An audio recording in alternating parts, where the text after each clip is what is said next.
Imagine walking into a dimly lit tunnel of primary colors and synthetic turf carpet. The air is thick with the smell of warm grease, motionless animatronics, and the faint, sweet mist of flat soda. You hear a robotic mouse growl through a distorted speaker. Welcome to Chuck E. Cheese, where a kid can be a kid. You're holding a paper ticket you just won from a skee-ball machine that hasn't been calibrated since 2007. But you're not here for the games. You're hungry. And that's where the story takes a dark turn. Because for decades, millions of American families sat down at those sticky plastic tables, opened those red and white checkered pizza boxes, and never once asked, what am I actually eating? Today, we're pulling back the curtain on one of the most beloved, most nostalgic, and most secretly controversial food operations in American history. The hidden truth behind Chuck E. Cheese food. You won't believe this. Let's start with a simple question. How does a company serve millions of pizzas a year, keep prices low, entertain children with robotic rodents, and still turn a profit? The answer is not fun, it's not wholesome, and it's certainly not fresh. To understand the hidden truth, we have to go back to the beginning, to a man named Nolan Bushnell. Yes, the same Nolan Bushnell who co-founded Atari and essentially invented the arcade game. In 1977, Bushnell had a vision: combine fast food, arcade games, and animatronic theater into one self-contained ecosystem where parents would spend money while kids lost track of time.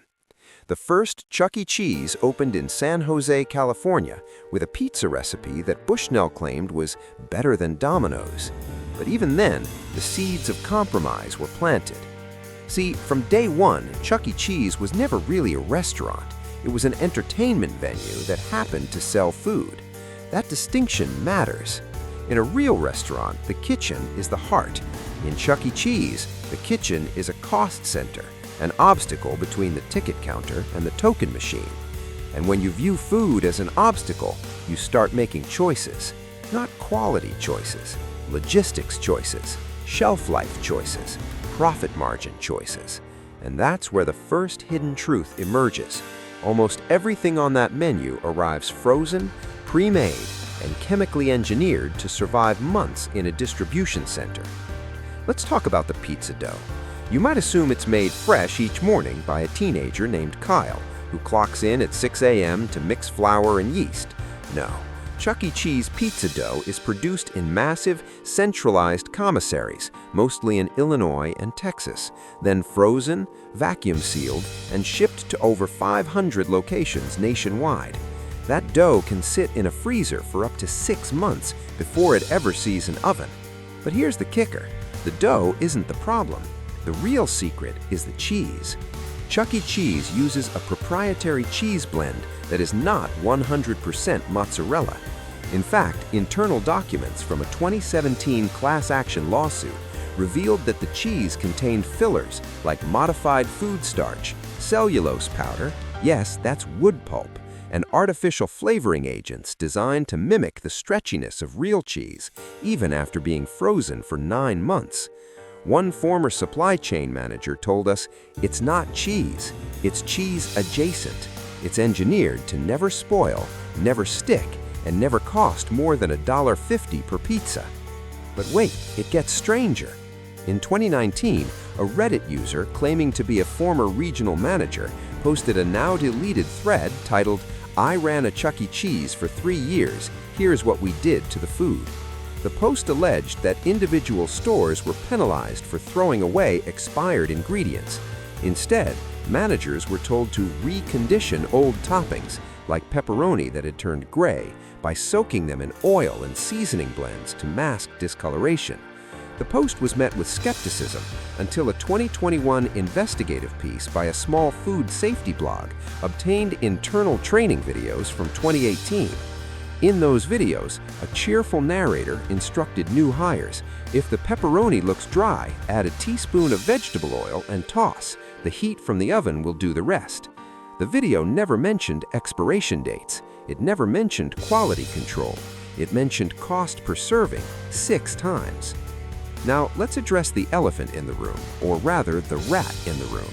Why hasn't the FDA or USDA stepped in? Because Chuck E. Cheese operates in a legal gray area. The USDA regulates meat and poultry, but most of the pizza toppings, pepperoni, sausage, and bacon, are considered processed, fully cooked, and shelf-stable under federal guidelines. That means they don't require the same inspection protocols as fresh meat. And the cheese? The FDA allows standardized cheese products to contain up to 2% anti-caking agents without disclosure. Chuck E. Cheese's proprietary blend pushed that limit to 4.5% by classifying the filler as a processing aid, not an ingredient. A processing aid does not have to be listed on the menu. So when you see 100% real cheese on their website, legally they're not lying. They're just not telling the whole truth. But the hidden truth isn't just about ingredients. It's about the psychological contract between a brand and a family. You take your child to Chuck E. Cheese for the birthday party. You're tired, it's loud.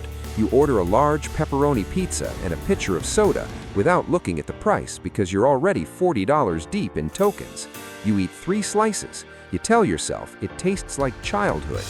And that's the real magic trick. Chuck E. Cheese food isn't designed to be delicious. It's designed to be forgettable. Because if you remembered the taste, you might question it. If you questioned it, you might look at the ingredients. If you looked at the ingredients, you might never come back. So the company invests millions in nostalgia marketing, not food R&D. Let's look at the timeline. In 1984, Chuck E. Cheese filed for Chapter 11 bankruptcy for the first time. They emerged by slashing food costs by 22%. How? They switched from fresh dough to frozen. They replaced real mushrooms with canned. They stopped slicing onions in-house and started using dehydrated flakes that rehydrate in the sauce. By 1990, the average food cost per customer had dropped to 87 cents. For context, a McDonald's Happy Meal at the time cost $1.25 to produce. Chuck E. Cheese was feeding a family of 4 for less than the cost of a single Big Mac. That's not efficiency, that's alchemy. Then came the 2000s, the rise of food blogs, allergen awareness, and the organic movement. Parents started asking questions. In 2004, a mother in Ohio posted a photo of her child's Chuck E. Cheese pizza with what appeared to be a blue plastic shard baked into the crust. The company settled out of court for an undisclosed amount, but did not issue a recall. In 2008, an employee in Florida leaked a kitchen cleanliness report showing that 14 of 22 inspected locations had rodent droppings within 3 feet of food preparation surfaces. The irony was not lost on the internet. A rat-themed restaurant with actual rats? The memes wrote themselves. But again, no major investigation, no congressional hearing. Why? Because Chuck E. Cheese had mastered something even more powerful than food engineering: legal deflection. Every Chuck E. Cheese franchise agreement includes a binding arbitration clause. That means if you get sick from the food, you cannot sue in open court. You cannot join a class action. You cannot share discovery documents with other victims. You sign away your right to a jury the moment you walk through the door, or more accurately, the moment a parent swipes a credit card, because the terms of service are printed on the back of every receipt. Who reads the back of a Chuck E. Cheese receipt? No one. You're too busy wiping pizza grease off a toddler's face. But here's where the story pivots. In 2019, a former quality assurance director named Marcus T. came forward anonymously to a documentary podcast. He provided spreadsheets showing that Chuck E. Cheese's largest food supplier, a company called PCI Foods, had been cited by the USDA for insanitary conditions 3 times between 2015 and 2018. The violations included standing water on processing floors, lack of temperature controls in pepperoni curing rooms, and presence of foreign material, specifically metal shavings, in finished product. Marcus said, and I quote, "We knew the pepperoni had metal fragments. The solution wasn't to change suppliers. The solution was to run the pepperoni through a magnet before shipping to stores." A magnet for metal shavings. in your child's pizza. You might be thinking, surely this is illegal. Surely someone went to jail. No one did, because food safety laws in the United States operate on a complaint-based system. Unless a consumer gets sick, reports it, provides medical documentation, and that specific batch can be traced back to a specific violation, nothing happens. And even then, the penalty is usually a fine, often less than the cost of recalling the product. It's cheaper to pay the fine than to fix the problem. That's not a conspiracy, that's public record. Now let's talk about the soda, because the soda at Chuck E. Cheese has its own hidden truth. Most locations use bag-and-box syrup systems, which are standard. But what's not standard is how often those lines are cleaned. According to a 2016 internal memo leaked to a food safety forum, the corporate standard for cleaning soda fountains was every 14 days or as needed. The industry standard for restaurants is every 24 hours. Why the difference?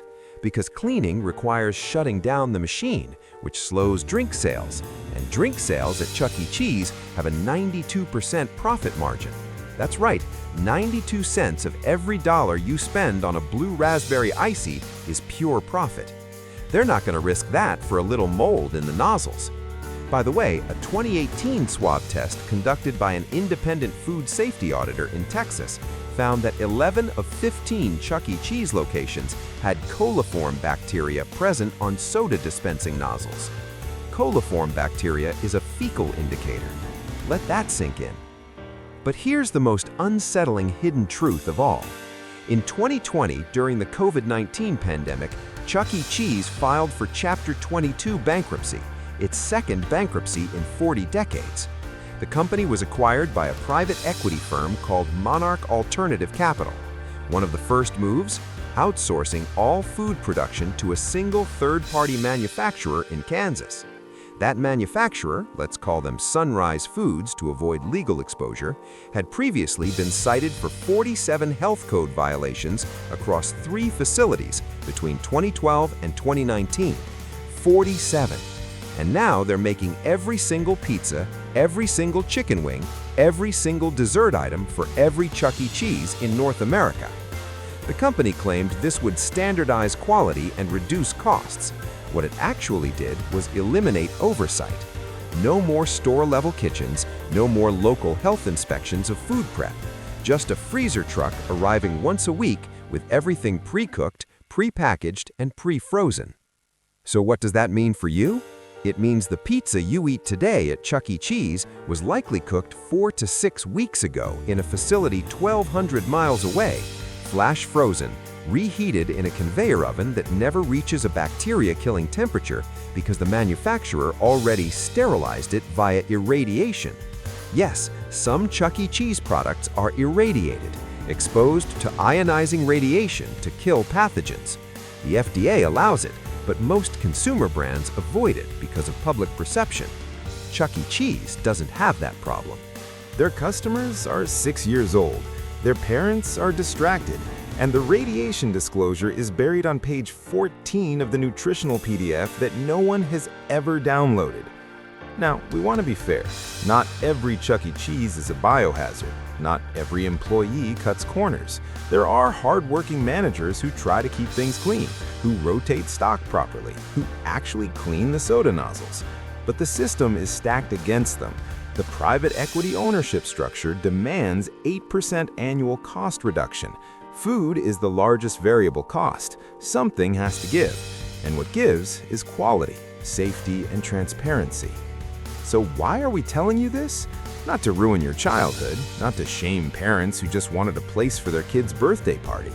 We're telling you this because Brand Story Lab believes that behind every brand is a story, and sometimes that story is uncomfortable. Chuck E. Cheese built an empire on nostalgia, animatronics, and the illusion of family fun. But the food was always the quiet part, the part no one talked about, the part no one wanted to think about while a robotic mouse sang Happy Birthday off-key. If you've made it this far, you're probably wondering, is anything safe to eat there?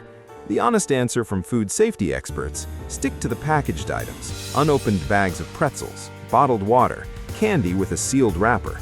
The pizza? The wings? The salad bar? Yes, some locations still have a salad bar, which is a separate horror story we don't have time for.